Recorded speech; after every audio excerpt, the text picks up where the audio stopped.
Hey there, y'all. I'm Juliette Miranda, and welcome to Bourbon Soaked Live. What are y'all drinking tonight? Let's have a little sip before we get this thing going. I got David, the producer, back there, Hello. working the magic in the producer nook that he has established. And me, I'm just sitting here and I am so excited to see so many people hanging out with me already. I want to give big hellos to Container Man, Mr. Roy. Hello. Video call-in show. We've got Ginger here hanging with Mr. J. Wow. J Real Oh, Slots. J Real Slot showed up too. Hello, sir, and big winnings to you always. Wow, so we are here hanging out. You can consider me your online drinking buddy. And essentially, what we do on these Monday nights is we drink and we hang out, and I tell a couple of stories and we chat.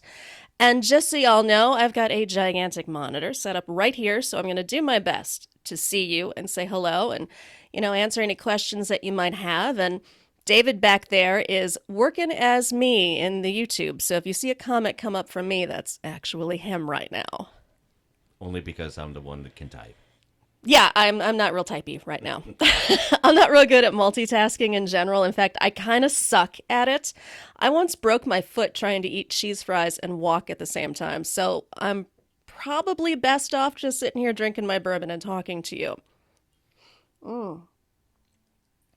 Speaking of bourbon, I'm drinking a Town Branch, and this was a bourbon that I loved very early on. I started drinking it right after, I decided I wanted to do something a little different from Maker's Mark. I haven't had it in like 3 years, and I gotta say, it's good, but it's not.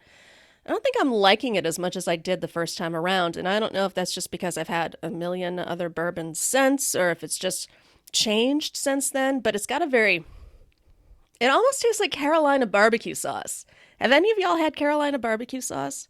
It's kind of mustardy almost, and that's kind of what I'm getting out of this. I don't know. Let me have some more. Drink it and eat some pretzels. Yes, this would taste amazing with some pretzels. Oh, Container Man, I know. Brisk tea with lemonade. That's delicious though. I love iced tea. Although I don't like it sweet. I hate sweet things. I really do. Just like cake and syrup and candy. The only candy I like are Good and Plenty's. Black licorice. That's good And stuff. Jim at Video Call-In Show is really weirded out that this is age restricted.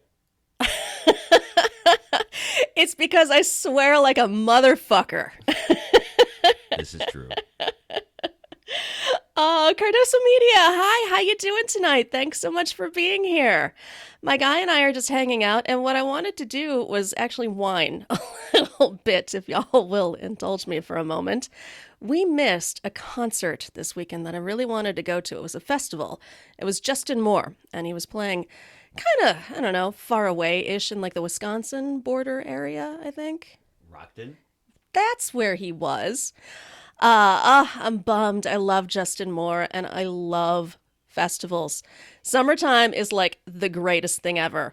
It means that I can go out with my guy and we can see all of our favorite bands at fests. And back in my rock and roll journalist days, I got some of my best, most unauthorized interviews of festivals. I did. It's kind of like a secret, I guess. Secret to the trade is knowing how to gate crash. And my guy and I have kind of evolved the skills that I learned early on and turned them into a way for the two of us to talk our way backstage into areas where we don't belong. What you doing back there, Mr. Man? Well, I'm just doing the chat. Containerman says I swear like a sailor. Miranda rant. Yes. So, okay, what I wanted to share with you is these tips on how to gate crash a concert. Now, mind you, these have to be local festivals. Like, this isn't going to work at your big local outdoor amphitheater. Those have tight security. But local festivals and, state fairs and stuff, they're usually run by locals. And you can sneak past them really easy if you do a couple of things. Oh, we found that out. Oh, did we ever? So the first thing you need to do, and this is probably the most important, you need to have a good pitch. got to know what you want. You got to know how to get back there. You got to say, yeah, I'm here because I'm supposed to be interviewing this guy who's in this band. And so told me if I wasn't here at 3 p.m., I'd miss my chance. And then I'm going to miss my deadline and this band is going to kill me. So there you go. There's part one. Know your pitch. Part two, what you want to do is find the gate that has the youngest security guard. This makes all the difference. It really does, y'all. Because if you get that older guy, they tend to be clipboard Nazis. They really do. And you're going to hear that dreaded, "You're not on the list." And you don't want to hear that. What you want is a young kid who's, let's say, pliable. And in my case, that meant occasionally flirting with him.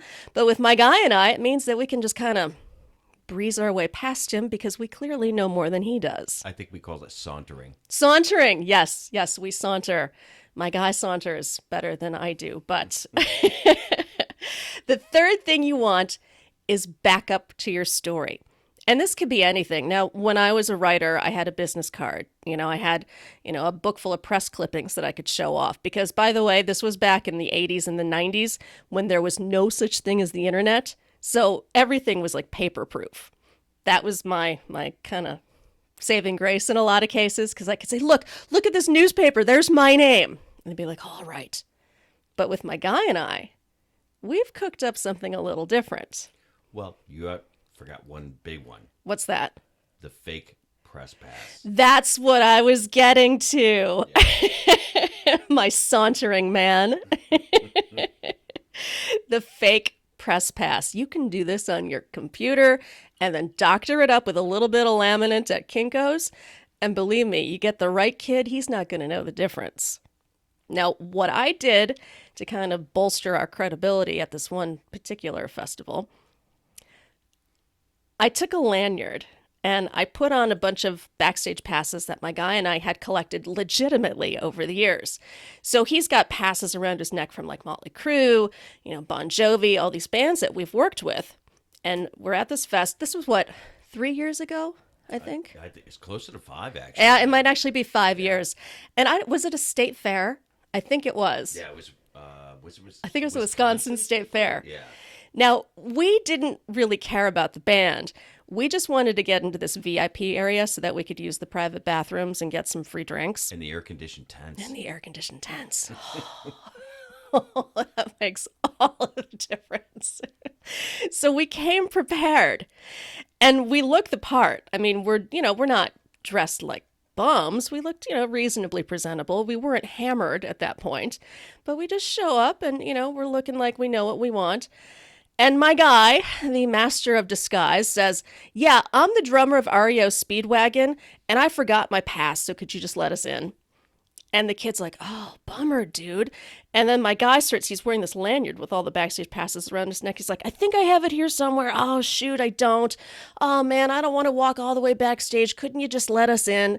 And I'm just, standing there looking pretty. And the kid says, "By all means, go on back." It was brilliant, but it worked a little too well, I'm afraid. Yeah, it was not a good thing.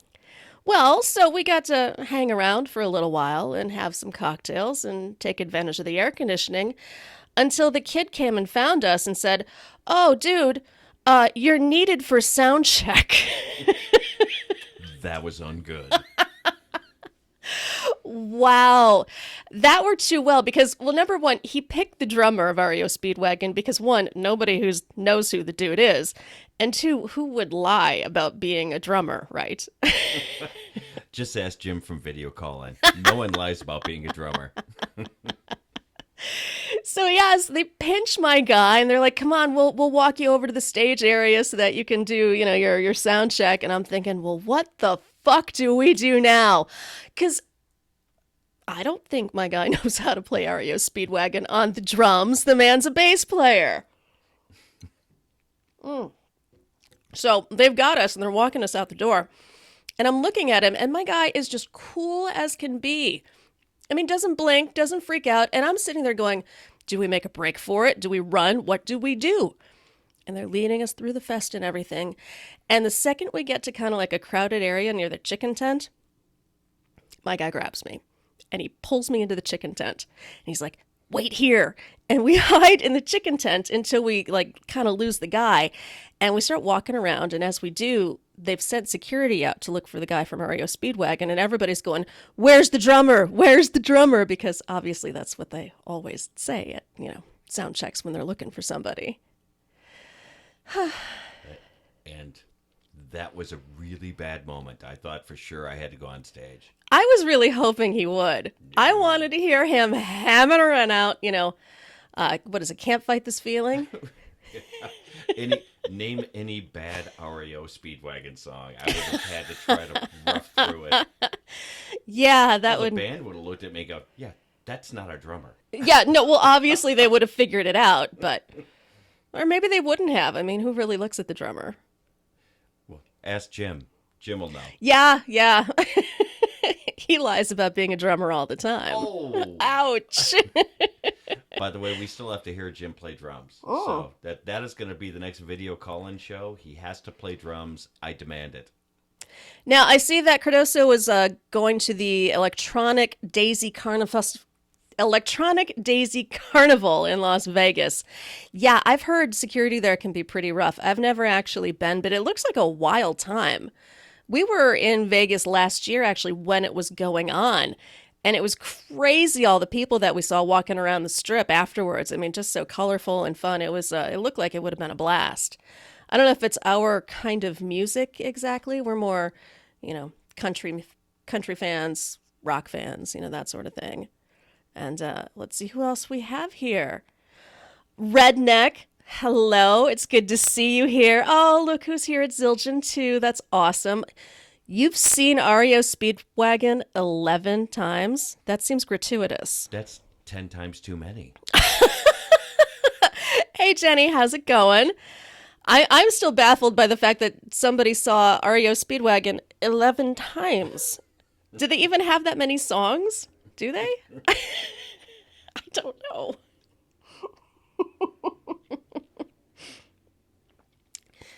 So, speaking of festivals, I think it was the last episode of the podcast, I was talking about one that we went to where we met a clown named Cornflake. It was some crazy festival in Iowa. It was Iowa. Iowa. I mean, we're talking like middle of nowhere, Iowa, and this festival was more like a petting zoo. It was on a street corner, and my guy was in a band that was actually playing it. They were the headliners of the festival. And their opening act was Cornflake the Clown, who was about as big of a dick as anybody, even a clown, can be. And he was... You got to talk about the stage. Tell them about the stage. It was essentially a trailer. In fact, it was a trailer. It was it was an open trailer. They had the back line squashed up against the back of it. There was maybe, I don't know, would you say like 2 or 3 feet of stage in front of you to stand on? Yeah, if you walked 1 foot too far, you were in the audience. Yeah, it was low rent, I think is the word. But Cornflake was their local hero. I mean, this guy had his own cable access TV show, and he really felt upset about the fact that somebody was headlining over him. So he went out of his way to kind of try and sabotage the band by stealing their sound check, and then the band got back at him by stealing part of his act. He had this big bag of balloons where he made this whole balloon animal thing as his grand finale, and he hadn't realized that he was missing balloons when he got out on stage. And when he reached for the first one, he had a full-on clown meltdown when he realized there were no balloons for him to blow.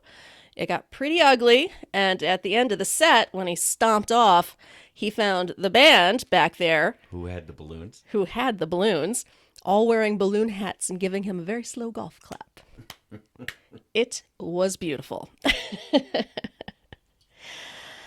I am really upset with Town Branch right now. I hate to say it.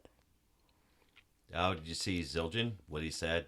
Oh, thoughts on this. Dave Mustaine. I saw that, and God, that is tragic. Yeah, it's really tragic. I feel bad. I mean, that's his instrument. I mean, that would be like, breaking your bass and not being able to get it back. It's horrible. I don't even know what to say about it. It's really sad news, and they've canceled their whole tour. And I mean, all I can do is hope that, he's able to, if not make a recovery, then, maintain as well as he can. That's a bummer. Yeah, that's a tough one. Dave's been doing it for what, close to 30 years now? I think it's close to 30 Oh, years. at least, yeah. Yeah. I interviewed him. I did not know I that. did, yeah. It was the I sound like you're 90s. Ed McMahon. I did not know that. You are kind of like my Ed McMahon back there. You're better looking anyway. Oh, God, I hope so. But no, I interviewed Dave Mustaine a million years ago, and he was super nice. Just a really nice, cool, laid back guy. It was at it was at a giant festival, actually. And I wasn't even supposed to interview him. He was playing with Faith No More, Iron Maiden, I think. And it was Iron Maiden. I was there, and they had, they had just fired Bruce Dickinson, and they had Blaze Bayley as the lead singer. So I was there to interview Blaze, and I kind of talked my way back into the Megadeth dressing room and got a chance to hang out with them, which was just a blast. Super nice guys. So what have we got going on here in the chat? Okay, I'm here now. Drink in hand, Drone Kings in Darwin. What are you? No drink in hand? Oh, you're working. I'm sorry to hear that, sir. Bummer. Well, hold on. I'll make up for it. Hold on. Let's see if I can. Oh, yeah. Wait, can you get it in there? Yep. David's got a drink for you. We're raising it up. Raising it up for you. Hanging with Mr. J. I've been to 2 concerts so far. Janet Jackson and New Edition. Wow, how was Janet Jackson? That must have been cool. I love Michael Jackson. I am kind of sad that we no longer have him around because, God, he was a good performer. If there's anybody I would have loved to have been able to see live, it'd be Michael Jackson. I'm still waiting to see Donnie Iris. Really? Which one was he? He's not loving... He's Aaliyah. Aaliyah, that's it. Who am I thinking? The Heaven on the 7th Floor? Oh, God, I don't remember that guy's name. That's a deep dive. Mm-hmm. What else do we have here? Dickie the Clown blows balloons. Yes, he does. Indeed, he does. Wow, this is crazy. I am. Oh, hello, flatearthforums.com. How's it going, y'all? I'm sitting here with Town Branch. Actually, you know what would be delicious is if this was not Town Branch. That's a thing. Marilyn Manson. Wow. I interviewed him. Let's see. I was in college, and it was over the phone, so I didn't get a chance to really get too personal with him, but he was a little cold, I think is the best way to describe it. But I love the music. I always work out to it when I go jogging. I love listening to Marilyn Manson. You want to tell people about your tomorrow night? Oh, yeah, tomorrow night, y'all, Joe Bob Briggs is in Chicagoland, and I am bouncing off the walls because we're going to hang out with him, and we're going to go see his show, How Rednecks Saved Hollywood. It's going to be a blast. The man reviews all of redneck cinema from the 20s all the way to current times. It is supposedly hysterical and fascinating, and I'm super excited about it. So if you're in the Chicago area, he's still at... He's at the Music Box. The Music Box, yes. And I think there are definitely tickets available. I know he's offering to wash people's cars the next time he comes to town. He's got to fill 800 seats, and that's a tall order. 100. This place is a fucking barn. He'll never fill it. Yeah, so Joe Bob was on the show not too long ago, if you happen to catch that feed.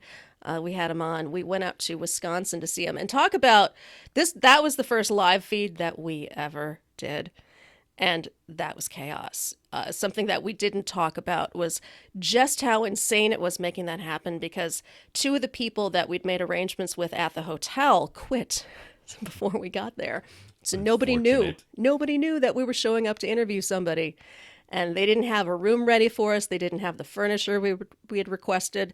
And they were pretty much ready to toss us out until my genius producer over there talked us back in. Well, that was not easy. Thank God they were young and impressionable. You see, that's the key. You gotta get the young ones. You can fuck with them a little bit. Tell people who Joe Bob is. I don't know if a lot of people know who he is.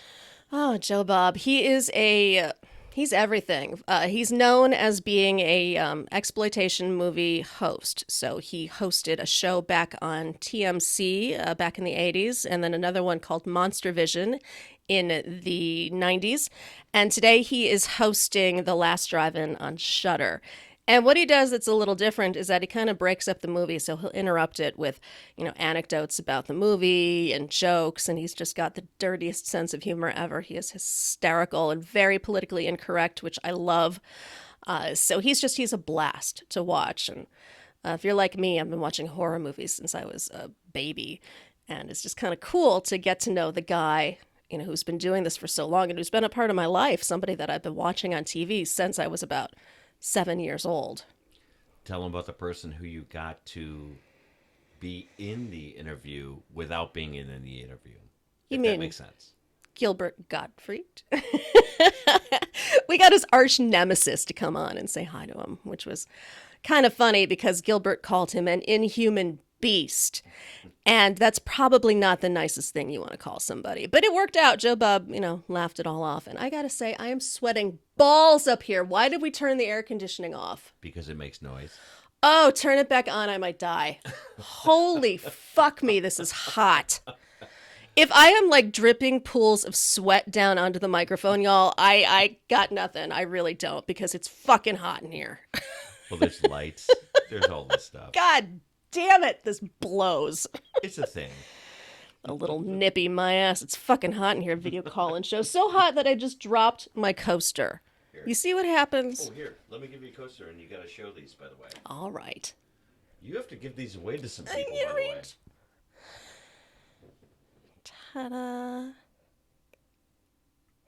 These are my fancy new coasters. They're very cool. They're cork, and they're pressed. They look really, really nice. They contain spilled drinks from drunks like me, and I'm going to be giving a bunch of them away. I haven't quite decided how yet, but I'm sure I'll let y'all know when I do. Yeah, we have about 200 of them. Let's get rid of them. Oh, that's nothing. Just 200. What we do with stickers, we've actually gotten in trouble for for sticking my show stickers where they don't belong. It's so refreshing to hear you cuss. I hope you mean that. Because you know what, y'all, and I said this on the first broadcast I did the other day to try this thing out. That's just who I am, and sometimes I'm going to say things that are really fucked up, and I hope y'all can, bear with me or, accept me as being that person, because that's just what I do. Container Man says, should we do this on the driveway? On the driveway. There is absolutely going to be a driveway episode. Yes, however. However? Well. There's a however? Well, we just got into trouble with some of our neighbors. They go fuck themselves. And then there was what we did the other night. Well, forget that. Did you want to talk about that? I don't know if I should. You can. I mean, what if somebody from the complex... They like, don't believe me. I don't... They're not going to see this. Go ahead. We've done this twice. This is the second time we've done it, but it was much easier the first time. David and I had a second TV that we needed to dispose of. It was a tube TV. I mean, we're talking so old, giant, stupid tube TV. And we did this once before with great success.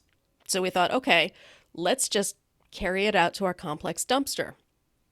Only we hadn't banked on how fucking heavy this TV set was. So we were also a little hammered. It was like Saturday night, I think, and we're hammered. And not us. No, not us.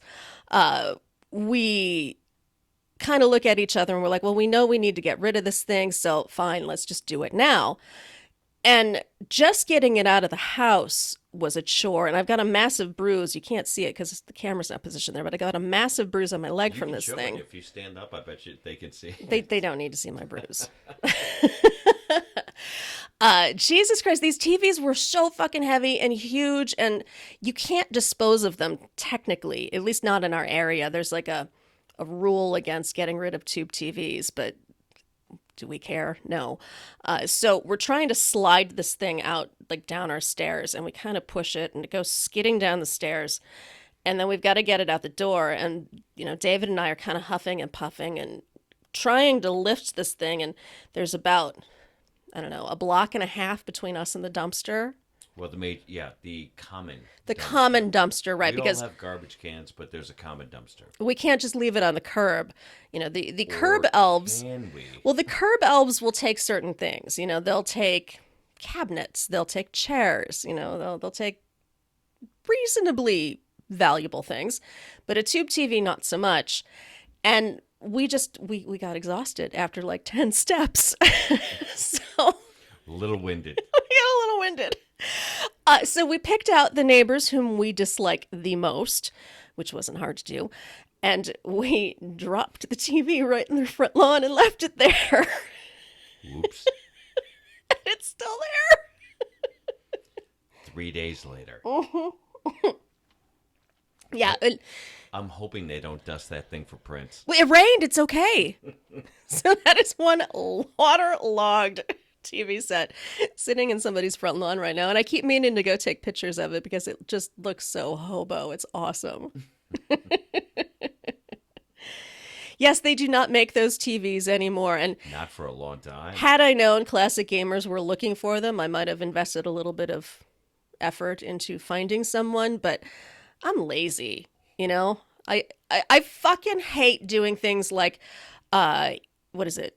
eBay or Craigslist, because I don't want to deal with the people. I hear all these horror stories from my friends who are selling things on these, whatever they are sites, and people are flaky or they gyp them on cash, and I just don't want to deal with that. I would much rather dump my TV in someone's front lawn and run away than, be legitimate about it. Did you remove the sticker from the back of it? Stolen from David and Juliette's place. Uh-oh. Drone Kings. Oops. Maybe we should go check that out. Container Man, we call them dumpster divers, and the free stuff on the curb dwellers. Yeah, we call them dumpster elves, curb elves. Yeah. Yeah.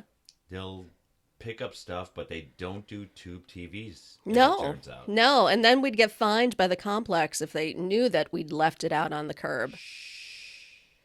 Well, they don't know. They don't know. Not yet. Oh, we'll see about that.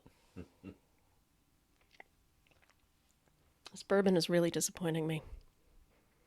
I can get you another one. Could you get me another one? It's not a good flavor anymore. All right. It's very odd. Done and All right, done. don't say anything in the... Well, actually, go ahead and say things in the chat. David's no longer watching. Do I have any Russells left?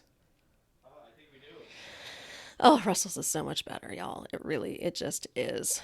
Juliette, Hunks from New Orleans. Oh, hey there. Oh, you know what? We're going to be in New Orleans later this summer, and I am so excited about it.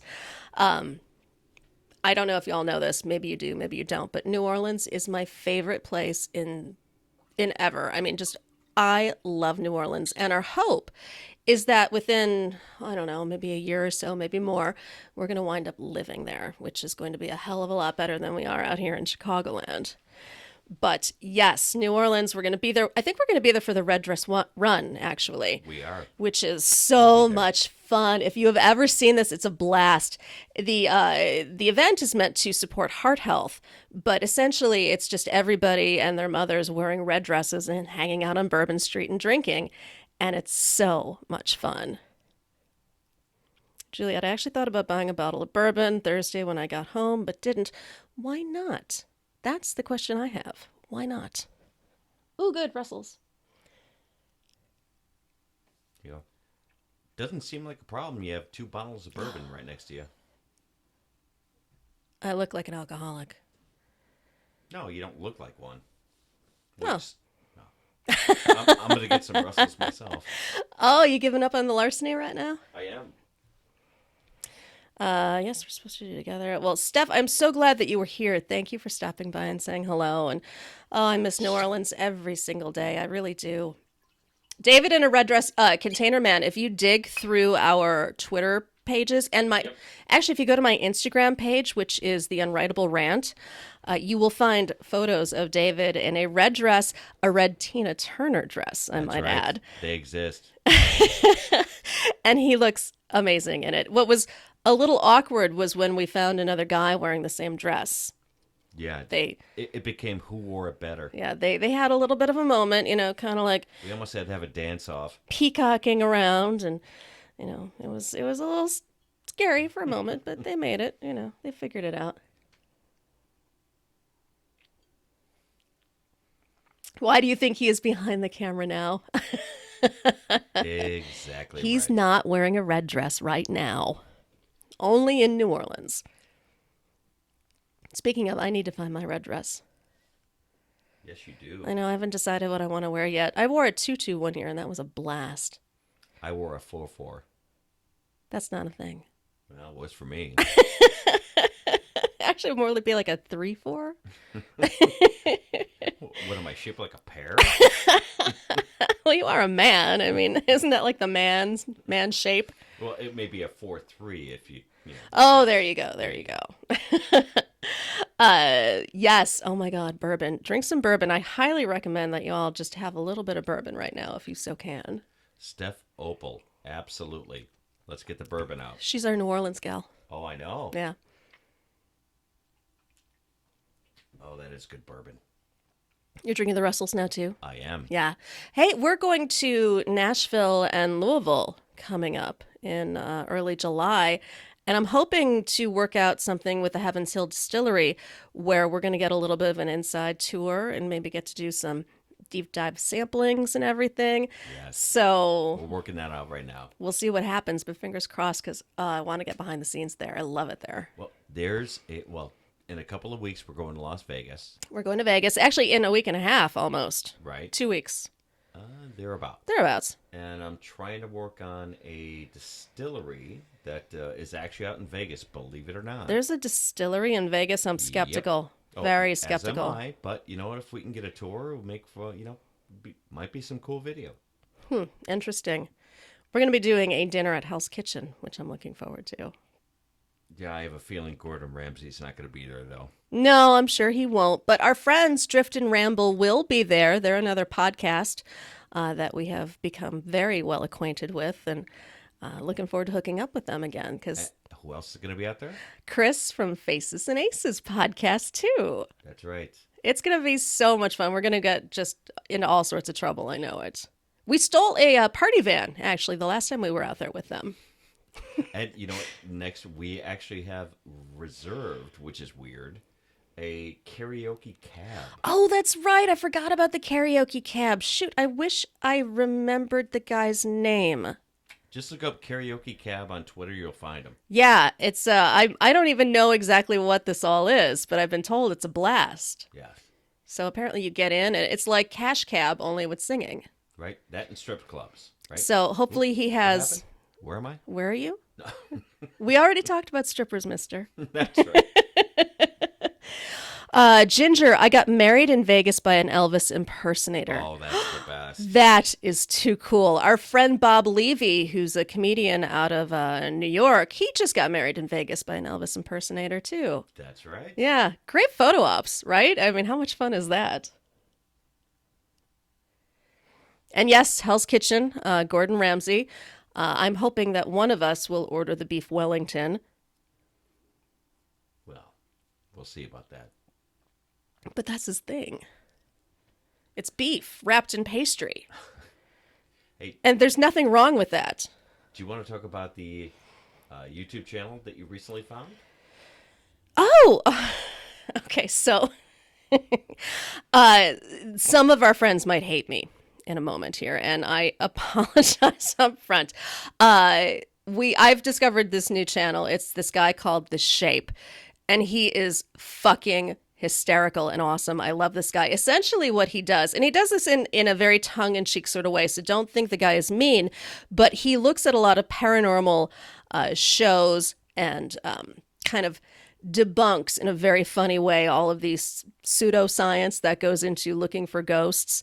And I'm really excited to just promote this guy because I think he's so much fun. And as for me, I love seeing somebody just call out some of the bullshit that goes into paranormal investigations. Now, look, I have my own thoughts about what paranormal activity is. I don't know if it's real. Sometimes I think it is, sometimes I don't.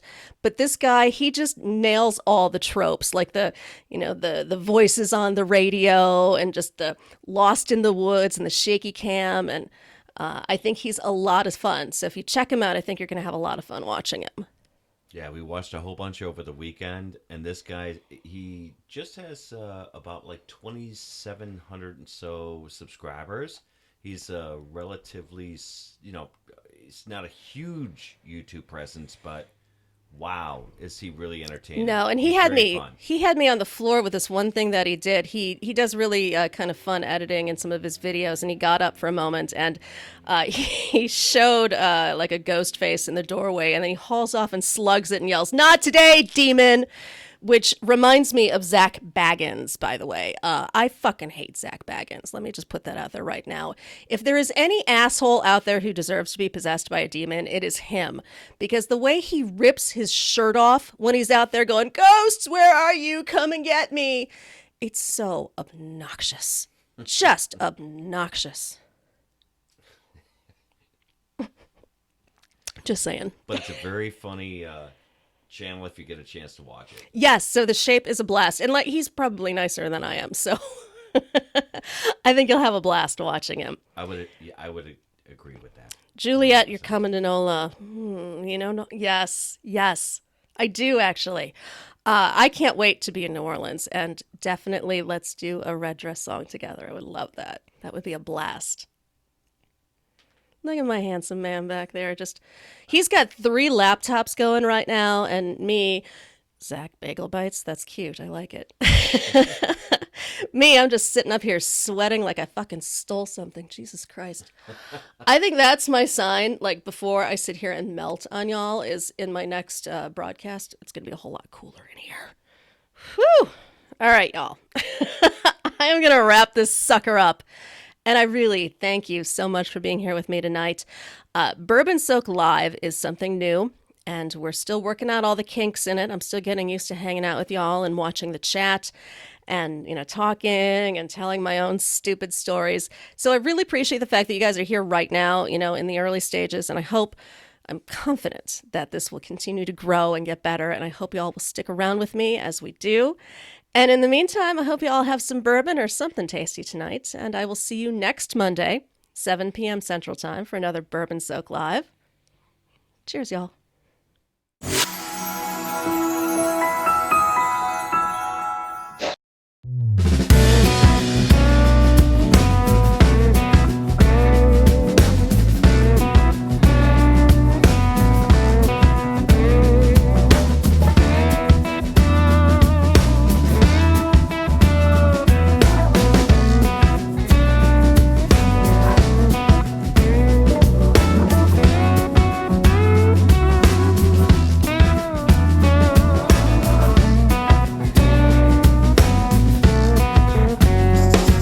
Well, down here in NOLA on Fowler Street, when you reach my